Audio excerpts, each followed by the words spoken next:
इस वीडियो को लाइक करें, हमारे चैनल को सब्सक्राइब कर बेल आइकन जरूर प्रेस करें।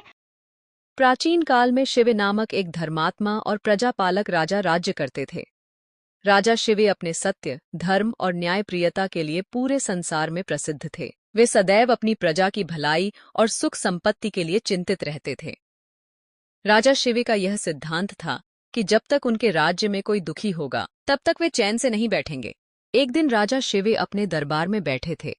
उसी समय स्वर्ग से देवराज इंद्र और अग्निदेव राजा की धर्मपरायणता की परीक्षा लेने का निश्चय करते हैं। वे एक बाज और एक कबूतर का रूप धारण करके धरती पर आते हैं। बाज ने कबूतर का पीछा किया और वह डरकर राजा शिव की शरण में आ गया। राजा शिव ने देखा कि एक भयभीत कबूतर उनके पास आकर उनकी गोद में छिप गया। तभी बाज भी वहां पहुंच गया और राजा से बोला, महाराज, यह कबूतर मेरा शिकार है, कृपया इसे मुझे दे दीजिए, क्योंकि यह मेरे भोजन का साधन है।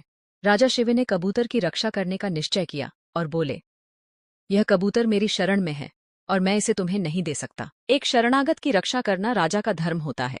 बाज ने कहा, महाराज, यदि आप इसे नहीं देंगे तो मेरे भूखे मरने का दोष भी आप पर ही होगा। राजा शिव ने सोचा, यदि मैं इस पक्षी को उसकी रक्षा के लिए बाज को नहीं देता तो बाज का भी अहित हो जाएगा। फिर राजा ने बाज से कहा, तुम्हें कबूतर के बराबर मांस मेरे शरीर से काट कर दिया जाएगा। राजा ने तराजू मंगवाया और उसमें एक पलड़े में कबूतर को रखा। दूसरे पलड़े में उन्होंने अपने शरीर का मांस काटकर रखना शुरू किया, लेकिन कबूतर का वजन कम नहीं हो रहा था। अंत में राजा शिव ने अपना पूरा शरीर कबूतर के बराबर देने का निर्णय किया और स्वयं तराजू में बैठने लगे। यह देखकर बाज और कबूतर अपने असली रूप में प्रकट हो गए।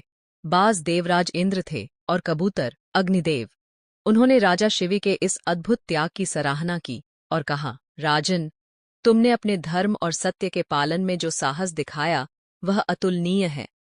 हम तुम्हारी परीक्षा लेने आए थे और तुम इस परीक्षा में उत्तीर्ण हुए हो। देवताओं ने राजा शिव को आशीर्वाद दिया और कहा कि उनका यश और कीर्ति संसार में सदा अमर रहेगी। इसके बाद राजा शिव और अधिक प्रजाहितकारी और धर्मनिष्ठ हो गए। इस प्रकार राजा शिव का अद्भुत बलिदान सत्य, धर्म और निस्वार्थ सेवा की मिसाल